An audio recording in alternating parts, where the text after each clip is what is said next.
El aire en la Cámara Real de Cesarea Marítima era una sinfonía pútrida, una mezcla sofocante donde el incienso más costoso y los ungüentos de nardo luchaban una batalla perdida contra el hedor dulzón de la carne que se deshace desde adentro.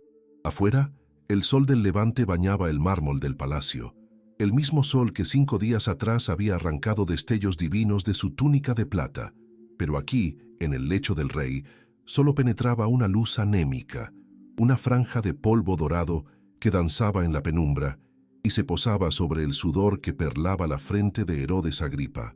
El silencio era un sudario pesado, roto apenas por el borboteo agónico de su propia respiración y el roce casi imperceptible de las sedas que cubrían un cuerpo que ya no era templo de poder, sino festín de gusanos. El fuego que consumía sus entrañas no era una metáfora, era un tormento físico, una legión de garras invisibles que desgarraban sus vísceras, un castigo tan íntimo y metódico que parecía diseñado por una inteligencia superior y vengativa. Su mente, una fortaleza asediada por el dolor, se refugiaba en el eco de aquel instante fatal, la cumbre desde la cual había sido arrojado. Veía el teatro abarrotado, un mar de rostros extasiados vueltos hacia él, y escuchaba la aclamación, no como un murmullo, sino como un trueno que había hecho vibrar los cimientos de la realidad. Voz de Dios, y no de hombre. La frase retumbaba en su cráneo, una letanía maldita. Había bebido esas palabras como un vino prohibido, permitiendo que la ponzoña dulce de la deificación se deslizara por su garganta y envenenara su alma. En ese momento, bañado en la luz cegadora que su manto de plata tejida devolvía al cielo, se había sentido eterno, un eslabón dorado entre el César y Yahvé. Pero entonces, justo en el cenit de su vanidad, la visión funesta. El búho sobre la cuerda, el mensajero de mal agüero que ya antes le había anunciado la libertad y ahora le traía el veredicto de la muerte.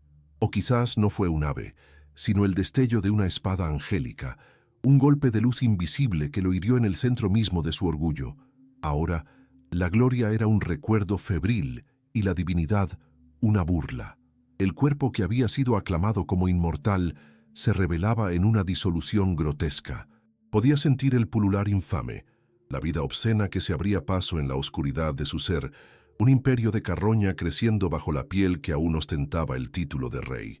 El nieto de Herodes el Grande, el amigo de Calígula y Claudio, el monarca que había unificado Judea y se había ganado el favor de su pueblo persiguiendo a los nazarenos, terminaba su reinado no en el campo de batalla, ni por la daga de un conspirador, sino como un tirano de leyenda, devorado desde su interior por la creación más humilde y voraz. El poder, la púrpura, el aplauso, todo se disolvía en un dolor abdominal y en la certeza espantosa de que su final no sería un tránsito, sino una aniquilación, una lección de teología escrita con su propia carne corrupta, mucho antes de que los gusanos reclamaran su majestad en el lecho de Cesarea. Marco Julio Agripa fue una promesa forjada en la más improbable de las aleaciones. Nació llevando en sus venas una herencia dual, una paradoja de sangre que era a la vez su mayor legitimidad y su más profunda herida. Por un lado, fluía el legado de su abuelo, Herodes el Grande, el Idumeo, el coloso constructor y monstruo paranoico, el rey cliente, cuya magnificencia arquitectónica solo era igualada por su crueldad dinástica, un hombre que había levantado templos y palacios sobre los cadáveres de su propia familia. Por el otro, portaba la sangre noble y trágica de los asmoneos a través de su abuela, la princesa Mariamne, cuya belleza legendaria y estirpe real le confirieron a la casa herodiana un barniz de autenticidad judía, antes de que el propio Herodes, en un rapto de celos y terror, ordenara su ejecución. Agripa era, pues, el vástago de un verdugo y de una mártir, un príncipe cuya corona estaría siempre ensombrecida por la memoria de la tiranía y la sangre derramada. Su infancia no transcurriría en las colinas de Judea, entre el olor a olivo y el fervor de Jerusalén, sino en el corazón mismo de la bestia que había domesticado a su estirpe, Roma. Enviado a la capital del mundo como un rehén de alto linaje, una prenda dorada para garantizar la lealtad de su casa, creció en el epicentro del poder global, un palacio imperial que era tanto una universidad de la intriga como una jaula de oro. En las estancias de mármol del Palatino, el joven Agripa aprendió a respirar el aire enrarecido del poder. No era un poder que se ostentara con la fuerza bruta de un general en campaña, sino uno que se tejía en susurros, en alianzas forjadas durante los banquetes, en favores intercambiados en los baños y en la lectura precisa de la mirada de un emperador. Se convirtió en un estudiante excepcional de este arte sutil y letal. Mientras otros príncipes extranjeros se perdían en los vicios de la capital, Agripa observaba, aprendía y cultivaba la amistad de quienes el destino había señalado para gobernar el mundo. Se hizo íntimo del joven Cayo, a quien la historia recordaría como Calígula, un muchacho de impulsos erráticos y una crueldad latente que Agripa, con su encanto oriental y su inteligencia afilada, sabía cómo apaciguar y entretener. Igualmente, supo ver más allá de la tartamudez y la aparente torpeza de Claudio, reconociendo la mente erudita y el carácter subestimado del futuro emperador. Para ellos, Agripa no era solo un príncipe exótico, era un confidente, un narrador de historias de una tierra lejana y mística, un amigo que comprendía tanto la carga del linaje como el peso de las expectativas imperiales. En esta fragua romana, su ambición tomó forma, no como un deseo vulgar de riqueza, sino como un anhelo profundo de restaurar el reino de su abuelo, de sentarse en un trono que sentía suyo por derecho y de demostrar al mundo que la sangre de Herodes y de los asmoneos podía, bajo su guía, volver a brillar. Se veía a sí mismo no como un mero vasallo, sino como un puente entre la ley de Roma y la fe de Jerusalén, un sueño noble que aún no estaba corrompido por la desesperación. Pero el destino es un tejedor caprichoso, y antes de la ascensión, decretó para Agripa una caída en el más profundo de los abismos. Tras la muerte de sus protectores en la corte, se vio solo, un hombre marcado por sus extravagancias y ahogado por deudas colosales. El brillo de la vida imperial se desvaneció, reemplazado por la sombra humillante de los acreedores que lo acosaban por las calles de Roma, recordándole que un príncipe sin oro es menos que un hombre libre. La vergüenza fue un veneno lento. Huyó de la capital, un fugitivo de su propio nombre, buscando refugio en las provincias orientales, pero su reputación de derrochador lo precedía. Cada puerta que tocaba se cerraba, cada mano que buscaba le era negada. Fue un período de oscuridad absoluta, una intemperie existencial donde la púrpura de sus sueños se convirtió en los harapos de la realidad. En la soledad de una fortaleza en Idumea, acorralado por la miseria y sin ver salida alguna, la idea del suicidio floreció en su mente como una flor negra y seductora. Contempló el final, una muerte anónima que borraría la mancha de su fracaso. Estuvo a un paso de convertirse en una nota al pie en la crónica de su ilustre familia, un príncipe que prometió mucho y no dejó nada. El narrador omnisciente podría señalar aquí la ironía suprema.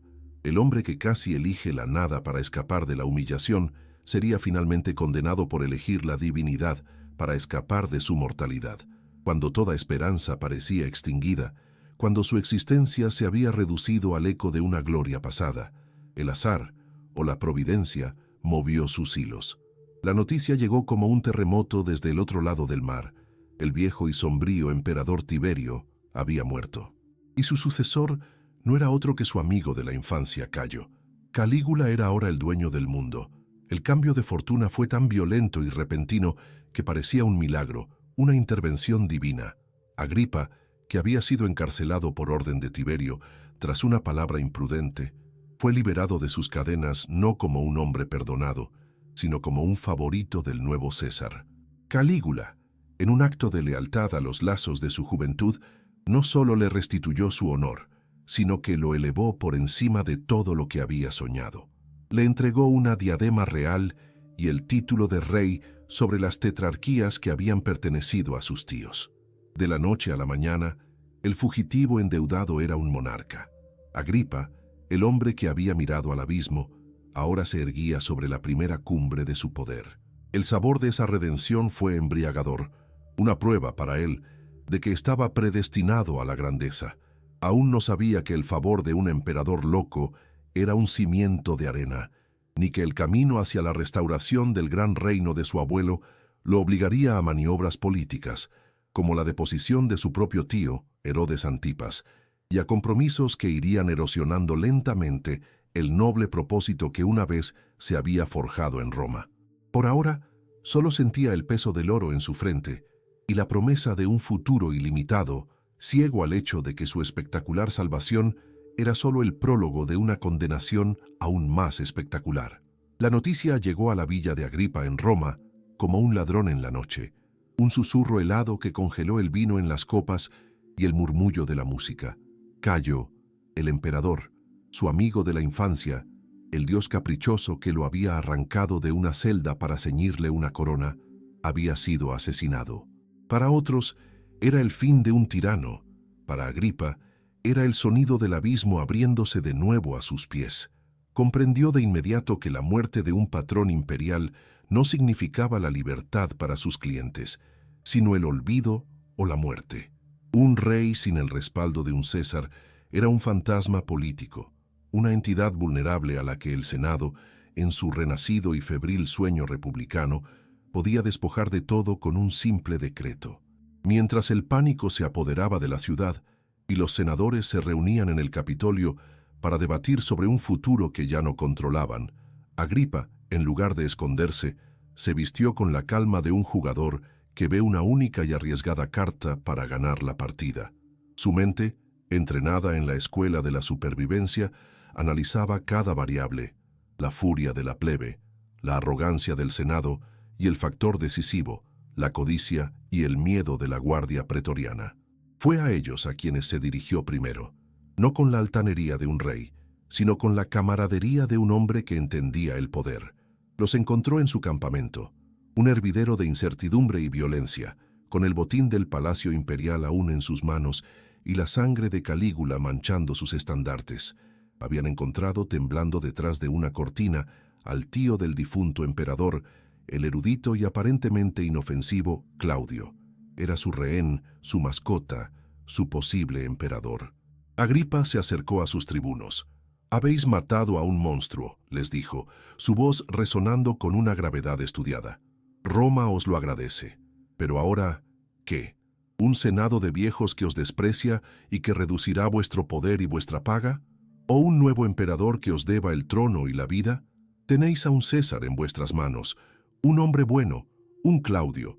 Hacedlo emperador y aseguraréis vuestro futuro y el de Roma. Yo seré el puente. Yo hablaré con el Senado».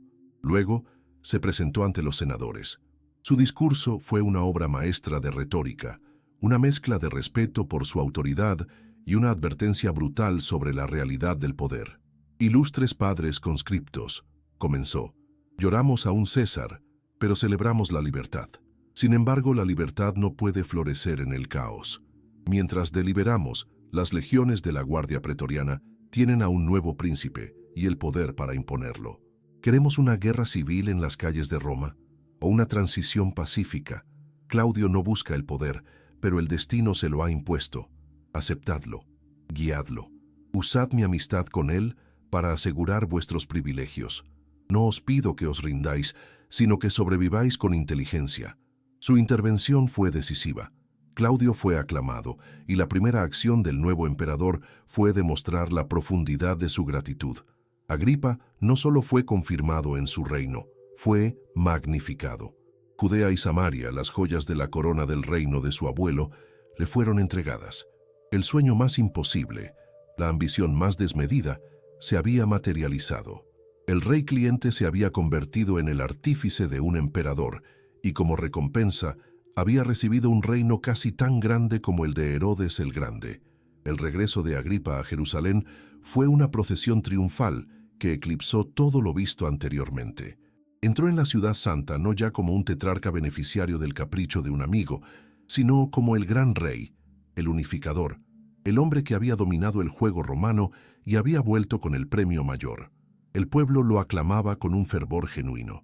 Veían en él la restauración de la dignidad nacional, un rey judío que hablaba el lenguaje de Roma, pero rezaba en el templo de Jerusalén. Agripa se sumergió en este papel con una dedicación absoluta. Su vida se convirtió en un acto de equilibrio virtuoso. Por la mañana podía recibir a un emisario romano, discutiendo en latín los detalles de una nueva ruta comercial, vestido con una toga de lino fino.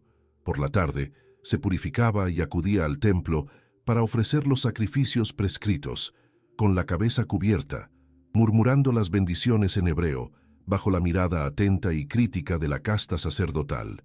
Financiaba la reparación de acueductos y la construcción de teatros, pero también donaba sumas exorbitantes para el mantenimiento del templo.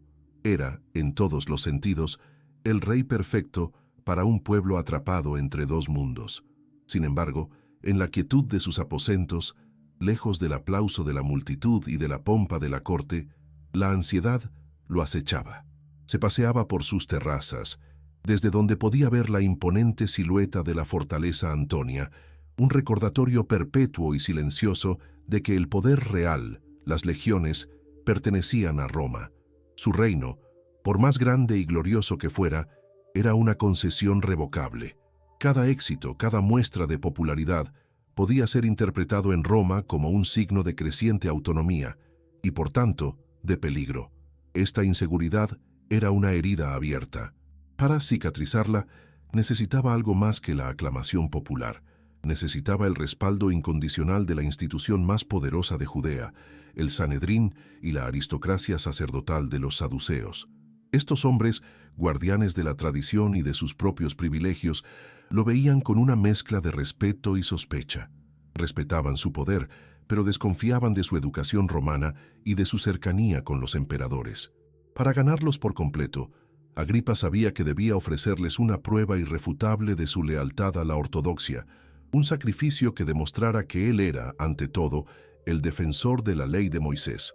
La oportunidad se la brindó la creciente influencia de una secta que los sacerdotes consideraban una amenaza teológica y social, los nazarenos.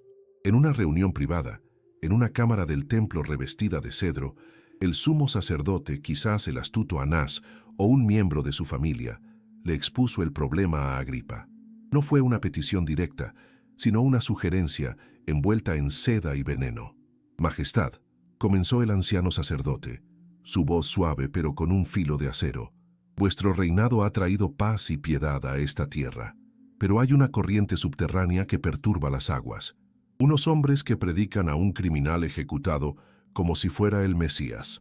Su mensaje de un reino que no es de este mundo confunde a los simples y desafía la autoridad que Dios nos ha conferido. Son una enfermedad en el cuerpo de Israel, una enfermedad que, si no se trata, podría atraer la atención no deseada de nuestros supervisores romanos». Agripa captó el mensaje en toda su complejidad. La secta era una molestia, pero también una herramienta. Al reprimirla, lograría tres objetivos. Aplacaría a la poderosa casta sacerdotal, reafirmaría su propia piedad ante el pueblo y demostraría a Roma que era capaz de mantener el orden sin necesidad de intervención. La decisión fue tomada. La crueldad, cuando se viste de razón de Estado, se ejerce con una eficiencia aterradora. El primer objetivo fue Jacobo, hijo de Zebedeo, una de las columnas del nuevo movimiento. No hubo un juicio largo ni un debate teológico. La orden fue simple, la ejecución rápida. La espada de un legionario actuando bajo el mandato de un rey judío silenció a uno de los apóstoles. El efecto fue el deseado. Un escalofrío recorrió a la comunidad nazarena y un murmullo de aprobación se extendió entre las élites del templo. El rey había actuado. Envalentonado por el éxito de su maniobra, Agripa decidió asestar un golpe aún más decisivo. Durante la Pascua, la festividad más sagrada y concurrida, cuando Jerusalén era un polvorín de fervor religioso, ordenó el arresto de la figura central del movimiento, el pescador Simón Pedro. La captura se llevó a cabo con una precisión militar. Fue encerrado en lo más profundo de la fortaleza Antonia, encadenado entre soldados, a la espera de un juicio público que sería una demostración del poder del rey después de la festividad. Agripa, en su mente, no estaba siendo un tirano, estaba siendo un estadista. Se justificaba pensando que la estabilidad de la nación que él había forjado, con su ingenio y sufrimiento, bien valía la vida de unos pocos fanáticos. Era la misma lógica que había guiado a su abuelo, Herodes, y Agripa A pesar de toda su sofisticación romana, estaba demostrando ser un digno heredero de su sangre. Pero el Imperio Romano funcionaba como un organismo complejo y la mano derecha no siempre aprobaba lo que hacía la izquierda. Mientras Agripa se afianzaba en Jerusalén, el gobernador de la provincia superior de Siria, Cayo Bibio Marcio, observaba sus movimientos con el ceño fruncido de un procónsul. Marcio era la encarnación de la arrogancia romana, un militarista práctico que despreciaba la opulencia y el dramatismo de los reyes orientales. Para él, Agripa no era un colega, sino un subordinado glorificado cuya creciente influencia era una amenaza potencial para la autoridad directa de Roma. La primera colisión fue por la construcción de la nueva muralla de Jerusalén. Agripa la justificaba como una necesidad defensiva y un símbolo de la grandeza de la ciudad. Marcio la veía como un acto de insubordinación militar. Un mensajero imperial llegó a Jerusalén con un decreto lacónico de Claudio. La construcción debía cesar. Los martillos de los canteros enmudecieron, dejando el muro a medio construir, un monumento visible a la soberanía limitada de Agripa. La humillación fue pública y amarga. Decidido a restañar su orgullo herido, Agripa organizó una fastuosa cumbre de reyes clientes en la ciudad de Tiberíades. Era un despliegue de poder blando, una demostración de que él era el líder natural de los monarcas de la región. En medio de los banquetes y las deliberaciones, Marcio llegó. No fue anunciado, simplemente apareció, su presencia austera y militar cortando de raíz la atmósfera de celebración. Se acercó a cada uno de los reyes visitantes y con una cortesía que era más amenazante que una orden, les comunicó que su presencia ya no era necesaria. La cumbre se disolvió en horas. Agripa quedó solo, expuesto y humillado en su propio palacio.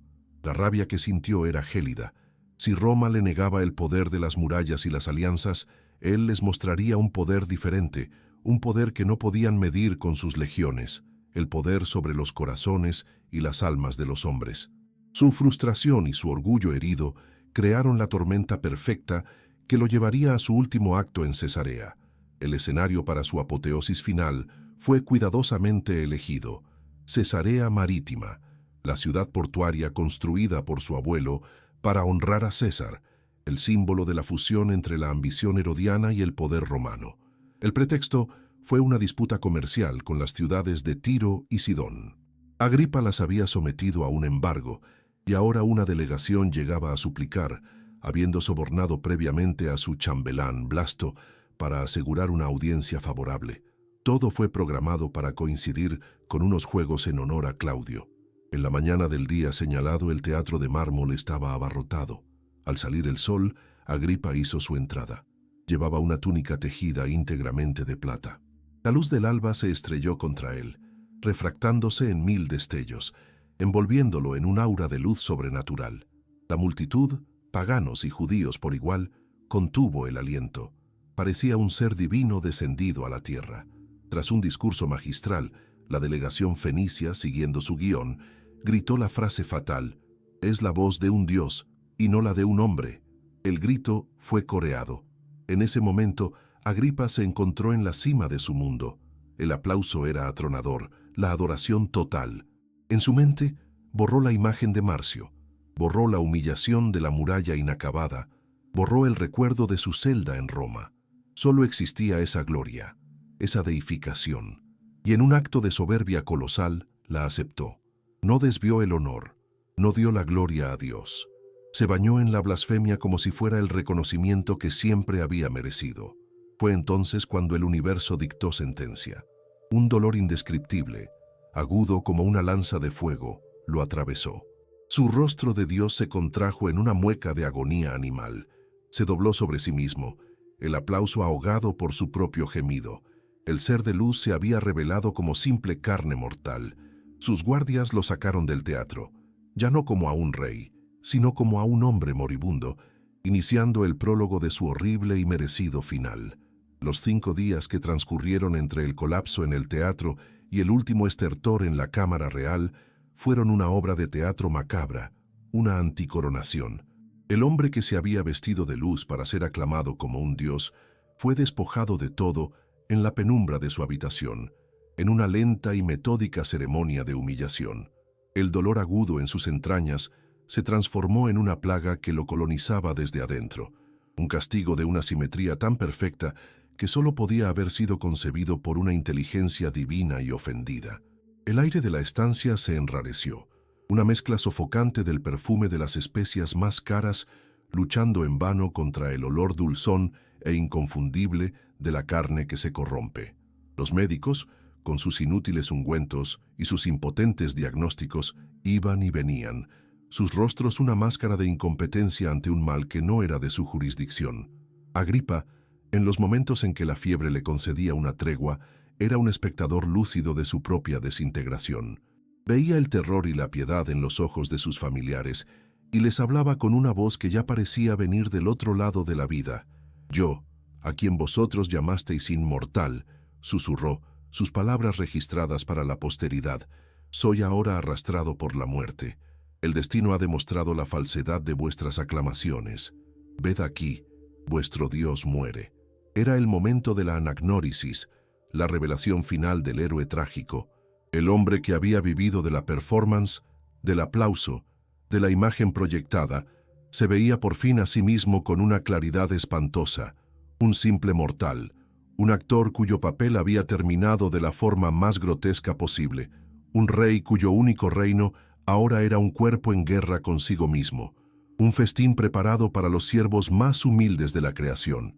Mientras Agripa se disolvía en Cesarea, en Roma, el imperio procesaba la noticia de su inminente fin con una eficiencia desapasionada.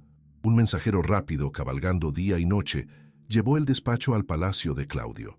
El emperador, al leer el informe, sintió una genuina punzada de tristeza. Recordaba a la Agripa de su juventud, el amigo carismático y leal que había sido fundamental en su propia y peligrosa ascensión al poder. Pero la maquinaria imperial no se detiene por el sentimentalismo. Sus poderosos libertos, hombres como Payas y Narciso, que veían el imperio como un vasto sistema administrativo, le presentaron los hechos con una lógica fría. El heredero, el joven Agripa II, era un muchacho criado en la corte, sin experiencia en el gobierno de una provincia tan ferozmente independiente y religiosamente volátil como Judea. Dejarle el reino a él sería una apuesta, un riesgo para la estabilidad de toda la frontera oriental. La conclusión era obvia. El momento exigía no la continuación de una dinastía cliente, sino la imposición del control directo de Roma.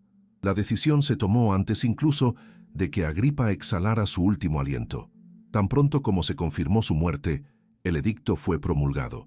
El reino unificado de Judea, la obra magna de la vida de Agripa, el resultado de décadas de intriga, humillación, diplomacia y violencia, fue abolido con un simple trazo de pluma. La tierra de los patriarcas volvía a ser una provincia romana, gobernada por un procurador ecuestre.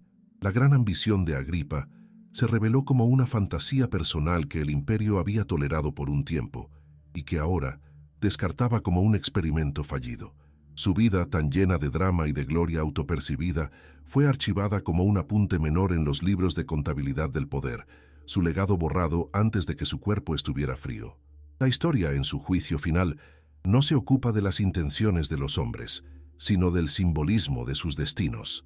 El final de Herodes Agripa I es una obra maestra de justicia poética, una parábola perfecta sobre la naturaleza del poder y la vanidad.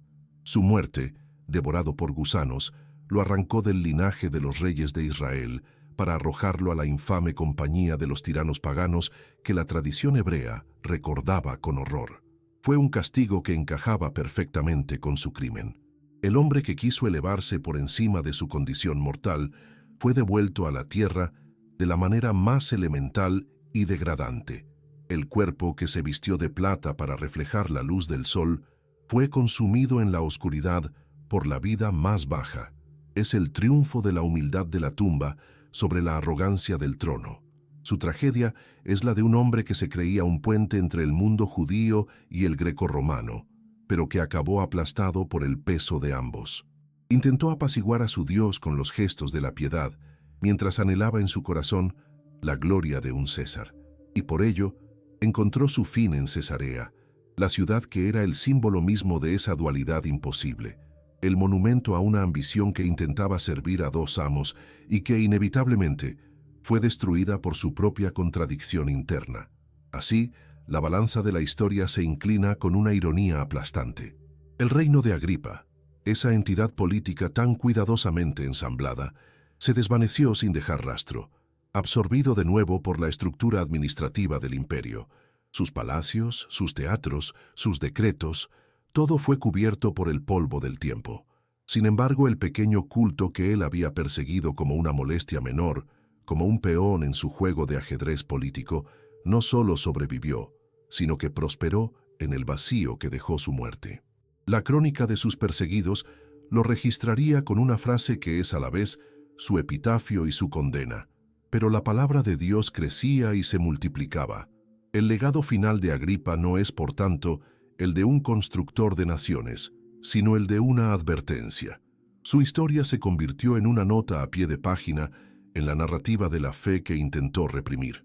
Buscó la inmortalidad en la aclamación de las multitudes y en el favor de los emperadores, pero la encontró de una manera que nunca hubiera imaginado, como un personaje secundario en la historia sagrada de sus víctimas, un ejemplo eterno de cómo el poder terrenal, en su máximo esplendor, puede ser anulado por una fuerza invisible, y de cómo un hombre que anhela ser un dios puede terminar siendo recordado solo por la forma grotesca en que fue devuelto al barro.